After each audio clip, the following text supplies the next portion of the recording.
أعوذ بالله من الشيطان الرجيم. بسم الله الرحمن الرحيم. يا أيها الناس اعبدوا ربكم الذي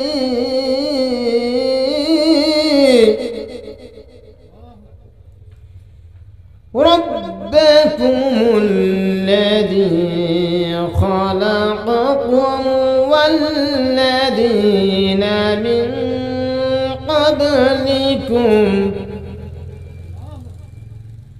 والذين من قبلكم ولعلكم تتقون. الله أكبر. আমি পবিত্র কোরআনুল কারীম সূরাতুল বাকরা থেকে একটা আয়াত তেলাওয়াত করেছি। আল্লাহ রাব্বুল আলামিন এখানে বলতেছেন তার বান্দাদের যে তোমরা এক আল্লাহর গোলামি করো। কার? আল্লাহ রাব্বুল আলামিন পবিত্র কোরআনুল কারীম সূরাতুল বাকরার মধ্যে বললেন, ইয়া আইয়ুহান নাস। আল্লাহ রাব্বুল আলামিন গোটা পৃথিবীর মানুষদেরকে ইয়া আইয়ুহান নাস, গোটা পৃথিবীর মানুষদেরকে ডেকে বললেন, ইয়া আইয়ুহান নাস উবুদু রাব্বাকুমুল্লাযী خلقكم والذين من قبلكم لعلكم تتقون. الله أكبر. আল্লাহ রাব্বুল আলামিন পৃথিবীর সমস্ত মানুষদেরকে, সমস্ত ইনসানদেরকে ডেকে বললেন, ইয়া আইয়ুহান নাস সুবুদু রাব্বাকুমুল্লাযী, তোমরা কি করো? সে আল্লাহর গোলামি করো যিনি তোমাদেরকে সৃষ্টি করেছেন। বলুন সুবহানাল্লাহ। যিনি তোমাদেরকে সৃষ্টি করেছেন, যিনি তোমাদের পূর্ববর্তীদেরকে সৃষ্টি করেছেন, তোমরা সে আল্লাহর গোলামি করো, তাহলে কি হবে? সম্ভাব্য তোমরা মুত্তাকি অথবা পরহেজগারিতা অর্জন করতে পারবে। বলেন ঠিক কিনা? আল্লাহ রাব্বুল আলামিন গোলামকে, মানুষদেরকে ডেকে বলতেছে তার গোলামি করার জন্য। একমাত্র আল্লাহর গোলামি করার কথা বলতেছে। আমরা কার গোলামি করব বলুন তো দেখি? আমরা একমাত্র আল্লাহর গোলামি করব, অন্য কারো নয়।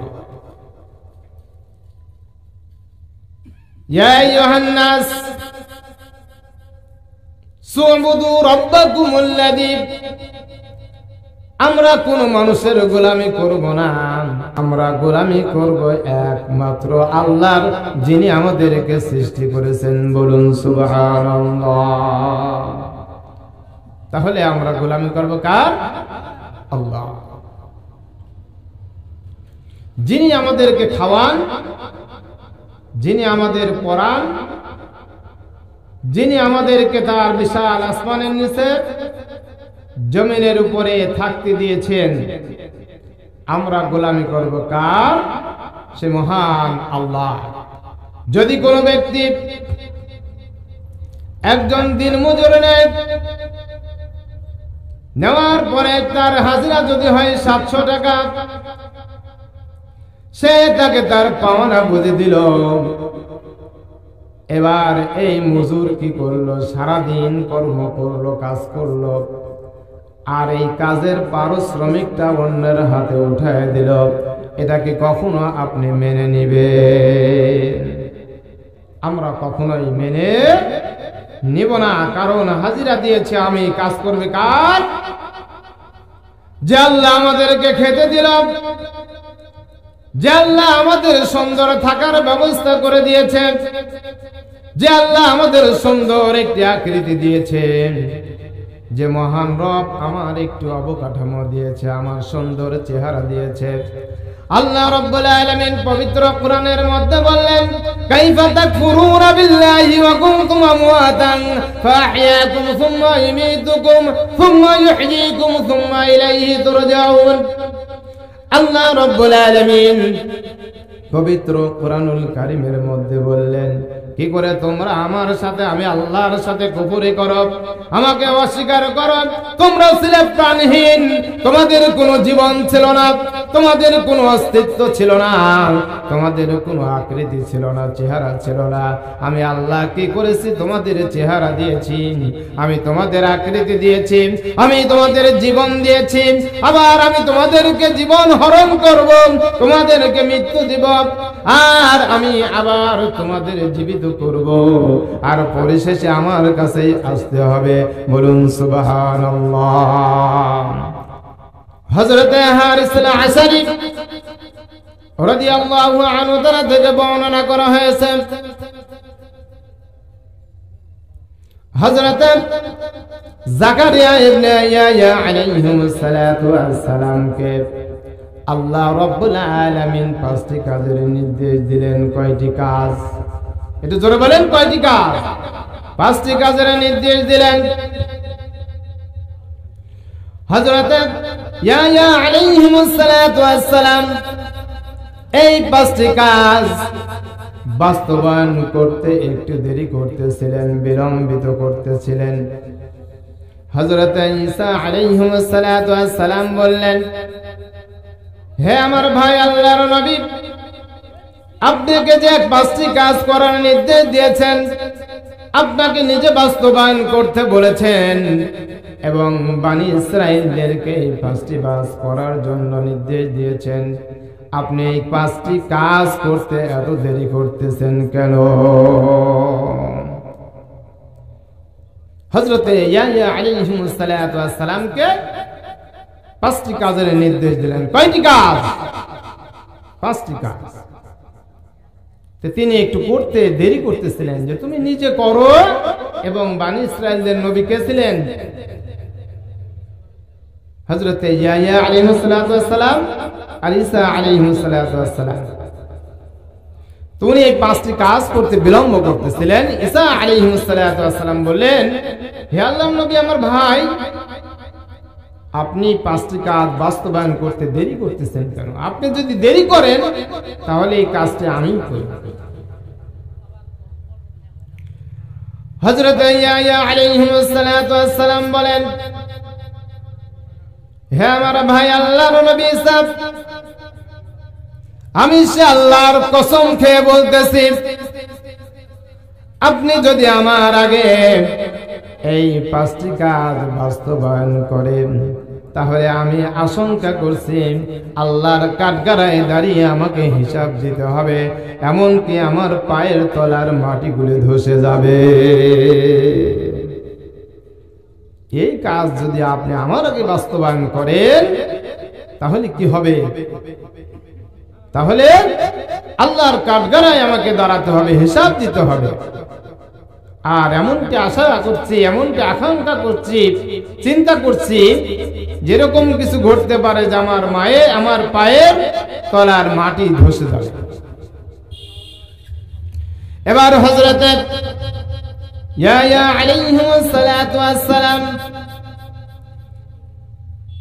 বাইতুল মুকাদ্দাসে বনী ইসরাঈলদেরকে আহ্বান করতে থাকলেন, যতক্ষণ পর্যন্ত বাইতুল মুকাদ্দাস পরিপূর্ণ না হলো, তিনি মানুষদেরকে, বনী ইসরাঈলদেরকে ডাকতে থাকলেন এবং বারান্দা দিয়ে ঘুরতে থাকলেন, আর আল্লাহর নিয়ামত আদায় করতে থাকলেন, শুকরিয়া আদায় করতে থাকলেন।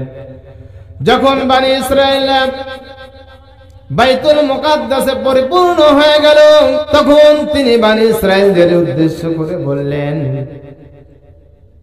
যে আমার মহান রব, আমার আল্লাহ রাব্বুল আলামিন আমার উপরে 5টি কাজের নির্দেশ দিয়েছেন এবং সেই 5টি কাজ তোমাদেরকেও করতে বলেছে। বলুন সুবহানাল্লাহ। হযরত ইয়াহইয়া আলাইহিস সালাতু ওয়াস সালাম যখন মসজিদের ভিতরে মানুষ কানায় কানায় পরিণত হয়ে গেল, এবার তিনি বলতে থাকলেন, আমার রব আমার আল্লাহ আমাকে 5টি জিনিসের নির্দেশ দিয়েছেন, সেই 5টি জিনিস আমাকে বাস্তবায়ন করতে বলেছেন এবং তোমাদেরকে বাস্তবায়ন করার নির্দেশ দিয়েছে। 1 নাম্বার হলো তোমরা সে আল্লাহর গোলামি করবে যিনি তোমাদেরকে সৃষ্টি করেছেন, যিনি তোমার রব মহান আল্লাহ রব্বুল আলামিন। বলুন সুবহানাল্লাহ। তোমরা এক আল্লাহর গোলামি করবে আর তার সঙ্গে কাউকে শরীক করবে না। হযরত ইবনে মাসউদ রাদিয়াল্লাহু আনহু তারা বিশ্বনবী মুহাম্মদুর রাসূলুল্লাহ সাল্লাল্লাহু আলাইহি ওয়াসাল্লামকে জিজ্ঞাসা করেন, ইয়া রাসূলুল্লাহ, সবচাইতে বড় গুনাহ কোনটি, সবচাইতে বড় পাপ কোনটি? এবার বিশ্বনবী বলেন, সবচাইতে বড় পাপ, সবচাইতে বড় গুনাহ হলো ওইটা তুমি যদি আল্লাহর সঙ্গে কাউকে শরীক করো। তাহলে সবচাইতে বড় গুনাহ কোনটা? আল্লাহর সঙ্গে কাউকে শরীক করা। হযরত ইয়াহইয়া আলাইহিস সালাতু ওয়াস সালাম বললেন, তোমরা এক আল্লাহর গোলামি করবে আর তার সঙ্গে কাউকে শরীক স্থাপন করবে না। বলুন সুবহানাল্লাহ। এবার তিনি দ্বিতীয় শর্ত দিলেন। দ্বিতীয় নম্বরে বললেন, তোমরা কি করবে? সালাত আদায় করবে। وَأَقِيمُوا الصَّلَاةَ وَآتُوا الزَّكَاةَ وَارْكَعُوا مَعَ الرَّاكِعِينَ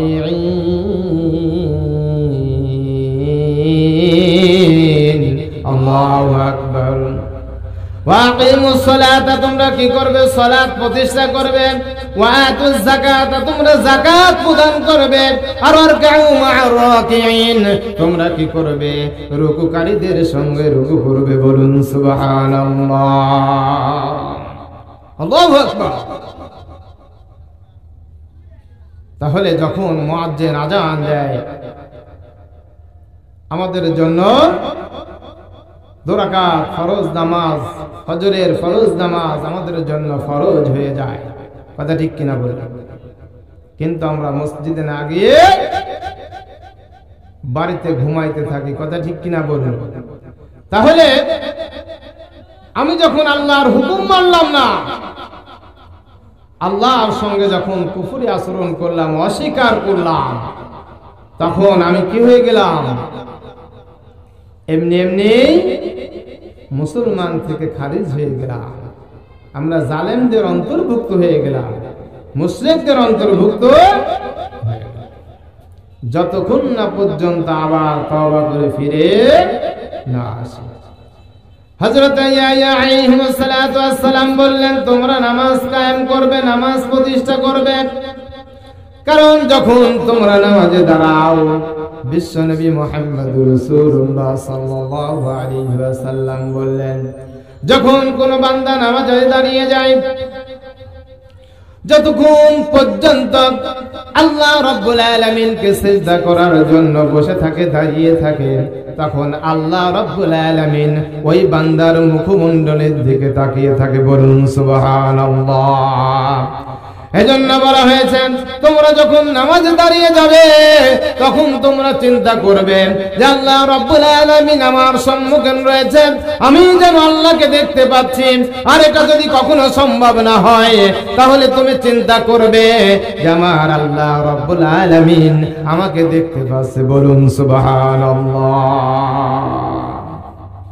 তাহলে 2 নম্বর কাজ হলো নামাজ প্রতিষ্ঠা করা, নামাজ বাস্তবায়ন করা। কিন্তু নামাজের দাওয়াত দেওয়ার কথা আগে কোথায় দিতে হবে? ওয়ানতুসিকুম ওয়া আহলিকুম নার।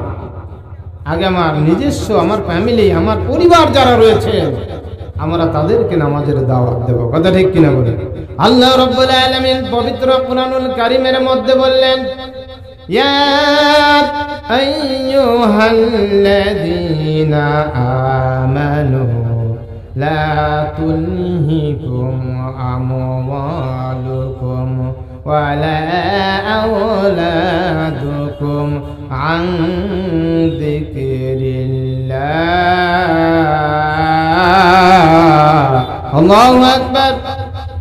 আল্লাহ রাব্বুল আলামিন মুমিনদেরকে ডেকে বলে দিলেন, হে মুমিনেরা, হে ঈমানদারেরা, তোমাদের যেন তোমাদের পরিবার, তোমাদের স্ত্রী সন্তান, তোমাদের সন্তান সন্ততি এবং দুনিয়ার ধন সম্পদ যেন আল্লাহ থেকে গাফেল করে না দেয়। আল্লাহ রাব্বুল আলামিন মুমিনদেরকে সাবধান করে দিলেন। এরপরে ইয়া আলাইহিস সালাতু ওয়াস সালাম বললেন, তোমরা যাকাত প্রদান করবে। কি করবে? তোমরা যাকাত প্রদান করবে। যে কিছু লোক তোমাকে ধরে নিয়ে গিয়েছে, নিয়ে যাওয়ার পরে তোমাকে পিঠ মোড়াম দিয়ে হাত দুটো বেঁধে দিয়েছে। বেঁধে দেওয়ার পরে তুমি তাদেরকে বলতেছো তাদেরকে মুক্তিপণ দেওয়া পর্যন্ত, ওই পর্যন্ত যে আমি তোমাকে মুক্তিপণ দেব, আমাকে যদি তোমরা ছেড়ে দাও। তাহলে কি বলতেছেন? যে তুমি 3 নাম্বার কাজ করবে, হলো তুমি যাকাত প্রদান করবে। কিভাবে যাকাত প্রদান করবে? যে একজন কিছু লোক তোমাকে ধরে নিয়ে গিয়েছে, ধরে নিয়ে যাওয়ার পরে তোমাকে পিঠ মোড়ান দিয়ে বেঁধে ফেলেছে। এরপর তুমি তাদেরকে বলতেছো যে আমি তোমাদেরকে আমার মুক্তিপণ হিসাবে অনেক দামি দামি গহনা, টাকা পয়সা দিব, যতক্ষণ পর্যন্ত তোমাকে মুক্তি না দেয়। এরকম ভাবে তোমরা যাকাত দাও। এরপরে 4 নম্বরে বললেন,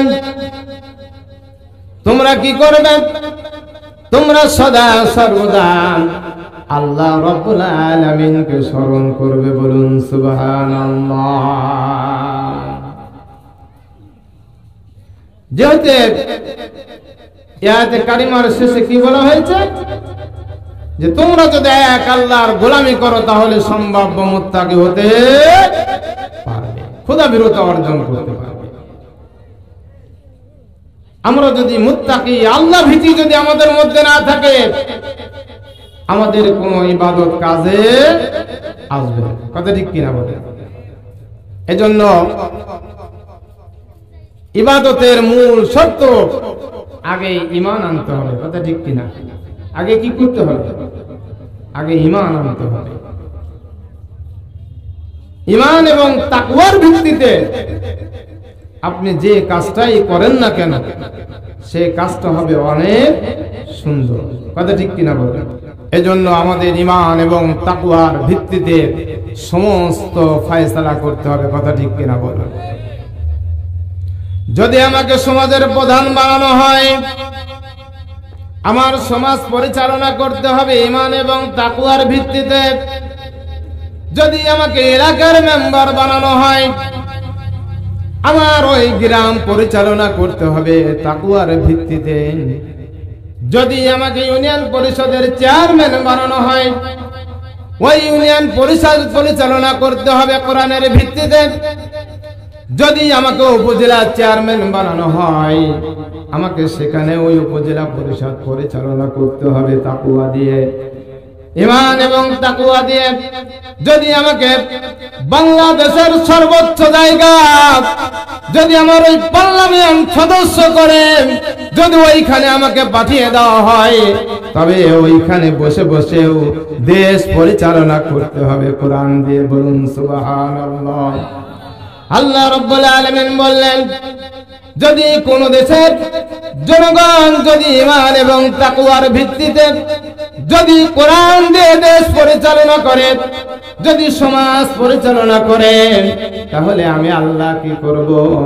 ওয়ালাউ আন্না আহলাল কুরআ আমানু ওয়াত্তাকাউ লাফাতাহনা আলাইহিম বারাকাতিম মিনাস সামাওয়াতি ওয়াল আরদ। আল্লাহ রাব্বুল আলামিন পবিত্র কোরআনুল কারীম সূরা আল আরাফের মধ্যে ঘোষণা করলেন, যদি কোন দেশের জনগণ কোরআন দিয়ে দেশ পরিচালনা করে, সমাজ পরিচালনা করে, আমি আল্লাহ ওই জমিনের উপরে আসমান এবং জমিনের সমস্ত রহমত এবং বরকতের দরজাগুলো খুলে দেব। বলুন সুবহানাল্লাহ। তাহলে আজকে আমরা সমাজ পরিচালনা করব কি দিয়ে? কোরআন। জীবন পরিচালনা করব কি দিয়ে? কোরআন দিয়ে। কোরআন আছে যেখানে, আমরা আছি সেখানে। কথা ঠিক কিনা বলুন? আল্লাহ রাসূলের যুগটা ছিল স্বর্ণ যুগ। কথা ঠিক কিনা বলুন?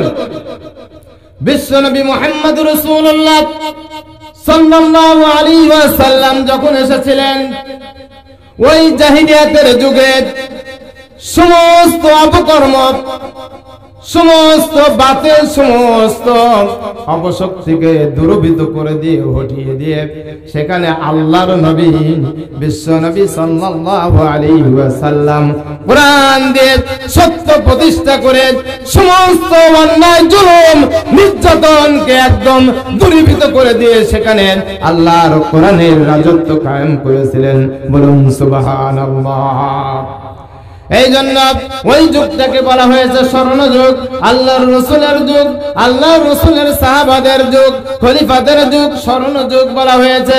আজকের এই জমিনে, আজকের এই পৃথিবীতে যদি আমরা এখনো এই কোরআন দিয়ে যদি সমাজ পরিচালনা করি, আমরা যদি আজকের বাংলাদেশের পার্লামেন্টে কোরআন দিয়ে যদি ওই পার্লামেন্ট পরিচালনা করি, তাহলে ওই রাসূলের যুগের মতো বর্তমান বাংলাদেশেও আল্লাহর একটি রহমতের দেশে পরিণত হয়ে যাবে, স্বর্ণ যুগে পরিণত হয়ে যাবে। কথা ঠিক কিনা বলুন?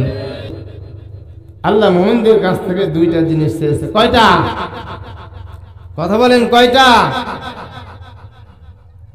আল্লাহ রাব্বুল আলামিন সূরা তাওবার মধ্যে ঘোষণা করলেন, ইন্নাল্লাহা আশতারা মিনাল মুমিনিনা আনফুসাহুম ওয়া আমওয়ালাহুম বিআন্না লাহুমুল জান্নাত يقاتلون في سبيل الله فيقتلون ويقتلون وعدا عليه حق في التوراة والإنجيل والقرآن। الله أكبر। আল্লাহ রাব্বুল আলামিন মুমিন বান্দাদের সঙ্গে ব্যবসা করলেন, ক্রয় বিক্রয় করলেন। বিশ্ব নবীকে যখন মক্কাবাসীরা এত অত্যাচার করলেন, যখন সেখানে আর টিকে থাকতে পারল না, আল্লাহ রাসূল বিশ্ব নবী মুহাম্মদ রাসূলুল্লাহ সাল্লাল্লাহু আলাইহি ওয়াসাল্লামের 13 বছরে, নবুয়তের 13 বছরের সময় মক্কাবাসীরা এতই অত্যাচার শুরু করলো, কাফের মুশরিকেরা। সেখানে আর যখন টিকতে পারল না, বিশ্ব নবী সাল্লাল্লাহু আলাইহি ওয়াসাল্লাম চিন্তা করলেন, আল্লাহ রাব্বুল আলামিন তাকে হিজরত করার আদেশ দিলেন। দেওয়ার সময় ওই মদিনাবাসীরা চূড়ান্ত বায়াত গ্রহণ করে বাইয়াতুল আকাবা। সেখানে বিশ্ব নবী সাল্লাল্লাহু আলাইহি ওয়াসাল্লামকে তারা প্রস্তাব দিয়ে দেয়, ইয়া রাসূলুল্লাহ, ইয়া হাবিবাল্লাহ, আপনি যদি আমাদের দেশে আসেন, শুধু আপনার ইসলামী গ্রহণ করব না, শুধু জায়গায় দিব না, আপনাকে আমাদের নেতা বানিয়ে দেব। বলুন সুবহানাল্লাহ। আরো বললেন, ইয়া রাসূলুল্লাহ, আপনার পক্ষ থেকে যদি কোনো শর্ত দেওয়া থাকে, আমরা সেই শর্তগুলো মেনে নেব। বিশ্বনবী মুহাম্মদ রাসূলুল্লাহ সাল্লাল্লাহু আলাইহি ওয়াসাল্লাম বললেন, আমার হলো শর্ত এটাই, আল্লাহর পক্ষ থেকে শর্ত হলো তোমরা এক আল্লাহর গোলামি করবে। কার? জমিন কার? আসমান কার? খাওয়ায় কে? গোলামি করব কার? আমরা এক আল্লাহর গোলামি করব। বিশ্বনবী বলে দিলেন, তোমরা এক আল্লাহর গোলামি করবে আর তার সঙ্গে কোনো শরীক স্থাপন করবে না। আর আমার পক্ষ থেকে শর্ত হলো ওইটা, আমি যখন মদিনায় তোমাদের মধ্যে যাব, তখন তোমরা যখন যেভাবে তোমাদের স্ত্রী সন্তানদেরকে, তোমাদের ধন সম্পদকে যেভাবে তোমরা রক্ষা করেছো, যেভাবে তোমরা আগলে ধরেছো, আমাকেও সেভাবে তোমরা আগলে ধরবে, রক্ষা করবে। বলুন সুবহানাল্লাহ। এইটা শর্ত দিলেন যে আমি যখন হিজরত করে যখন মদিনায় যাব, তখন তোমরা তোমাদের স্ত্রী সন্তান ধন সম্পদ যেভাবে আগলে ধরে হেফাজত করো, ঠিক আমাদেরকেও সেভাবেই আমাকেও হেফাজত করতে হবে। এবার সাহাবারা বললেন, ইয়া রাসূলুল্লাহ, আমরা শর্ত মেনে নিলাম। এবার আমার আল্লাহ রাব্বুল আলামিন সঙ্গে সঙ্গে জিবরাইল আলাইহিস সালাতু ওয়াস সালামকে বলে, যাও, আজকে যারা আমার রাসূলের হাতে হাত রেখে যারা বায়াত গ্রহণ করলেন, আজকে তাদের হাতের মধ্যে আরেকটি হাত রয়েছে, সেটা হলো আমার আল্লাহর হাত। বলুন সুবহানাল্লাহ। ইন্নাল্লাহা আশতারা মিনাল মুমিনিন, যারা মুমিন আমি তাদের কাছ থেকে দুইটা সম্পদ চাইলাম, দুইটা জিনিস। কয়টা জিনিস? দুইটা জিনিস। এক নম্বরে তাদের কাছ থেকে চেয়ে দিলেন হলো মাল, আর পরে চাইলেন হলো জান। প্রথম নাম্বার চাইলেন কি? মা। আলহাকুমুত তাকাসুর হাত্তা যুরতুমুল মাকাবির। আল্লাহ রাব্বুল আলামিন সাবধান করলেন মানুষদেরকে পবিত্র কোরআনুল কারীম 30 নম্বর পারায় সূরা তাকাসুরের মধ্যে বললেন, আলহাকুমুত তাকাসুর, তোমাদের যেন বেশি বেশি পাবার লোভে, বেশি বেশি দুনিয়া পাবার লোভে, দুনিয়ার জন্য একতলা আছে দোতলা করব, 5000 আছে 10,000 করব, 5 লাখ আছে 10 লাখ করব, 5 বিঘা রয়েছে 10 বিঘা করব, এরকম বেশি বেশি পাবার লোভে তোমাদের যেন হাত্তা যুরতুমুল মাকাবির, তোমাদের যেন কবরের মুখ পর্যন্ত না পৌঁছে দেয়। আল্লাহ সাবধান করে দিলেন যে তোমাদের বেশি বেশি পাবার লোভে তোমাদের যেন কবরের মুখ পর্যন্ত না পৌঁছে দেয়। বিশ্বনবী সাল্লাল্লাহু আলাইহি ওয়াসাল্লাম বলেছেন, তোমার বলতে ওইটুকুন যেটা তুমি খেয়ে শেষ করে দিলে, যেটা তুমি পরিধান করে ছিঁড়ে ফেলে দিলে, আর যেটা তুমি আগামী কালের জন্য অর্থাৎ কবর জগতের জন্য যেটা পাঠালে, এই তিনটা ছাড়া সমস্ত কিছু তুমি পরের জন্য রেখে গেলে। বলুন সুবহানাল্লাহ। তাহলে তিনটা জিনিস আমার, কয়টা? তিনটা জিনিস। কয়টা জিনিস? এক নম্বরে আমি যেটা খেয়ে ফেললাম, 2 নম্বরে যেটা পরে ছিঁড়ে ফেললাম, 3 নম্বরে যেটা আমি আগামী কালের জন্য, আমার জন্য যে বৃহত্তর একটা জীবন জিন্দেগি অপেক্ষা করতেছে, পাশেই যারা শুয়ে আছে, কথা ঠিক কিনা? এরকম একটা জিন্দেগি আমার জন্য আপনার জন্য অপেক্ষামান রয়েছে, কথা ঠিক কিনা বলুন? এই আগামী কালের জন্য তুমি যেটা পাঠালে, এই তিনটা জিনিস ছাড়া সমস্ত জিনিসগুলো তুমি অন্যর জন্য করে গেলে। আজকে দেখেন, আপনার 60 বছর 70 বছরের জিন্দেগিতে যদি আল্লাহ আপনাকে জিজ্ঞাসা করে যে তুমি কি একটি রাত আমার জন্য দিয়েছিলে, কি জবাব দিবেন? পারবেন কোন জবাব দিতে? সম্ভব? আমরা কি একটা রাত দিয়েছি আল্লাহকে? দিই নাই। এজন্য আল্লাহ রাব্বুল আলামিন মুমিনদেরকে বললেন, আমি তোমাদের জান এবং মাল ক্রয় করে নিলাম, আর বিনিময়ে কি করলাম? আমি তোমাদেরকে জান্নাত দেব। বলুন সুবহানাল্লাহ। এখন তোমাদের কাজ কি? তোমরা কি করবে? আল্লাহর জমিনে আল্লাহর কোরআনকে বাস্তবায়ন করার জন্য, আল্লাহর দ্বীনকে প্রতিষ্ঠা করার জন্য তোমরা কি করবে? তোমরা জান এবং মাল দিয়ে আল্লাহর রাস্তায় জিহাদ করবে। বলুন সুবহানাল্লাহ। আর এই কাজ করতে গিয়ে তোমরা কি করবে? ফায়াকতুলুন ওয়া ইয়াকতালুন, তোমরা যেমনি মারবে তেমনি মরবে, আর আমি তোমাদেরকে জান্নাত দেব। এই ওয়াদা আগে তাওরাত এবং ইনজিলে করেছিলাম, আর বর্তমান করা হচ্ছে হলো কোরআনে। বলুন সুবহানাল্লাহ। আমরা কি করব? কোরআন দিয়ে আল্লাহর জমিনে আল্লাহর দ্বীন প্রতিষ্ঠা করব, আর আল্লাহর সন্তুষ্টি অর্জন করে আল্লাহর জান্নাতে চলে যাব। বলুন সুবহানাল্লাহ। এবার হযরত ইয়াহইয়া আলাইহিস সালাতু ওয়াস সালাম বললেন, তুমি রমজান মাসে রোজা রাখবেন। কয় নাম্বার শর্ত? 5 নাম্বার শর্ত। কয় নাম্বার? যে তোমরা কি করবে? রমজান মাসে সিয়াম পালন করবে। তোমরা সিয়াম পালন করবে, এই কথা বললে যে তোমরা সিয়াম পালন করবে, রোজা পালন করবে। রোজাকারীকে আল্লাহ পছন্দ করেন না অপছন্দ করেন? পছন্দ করেন।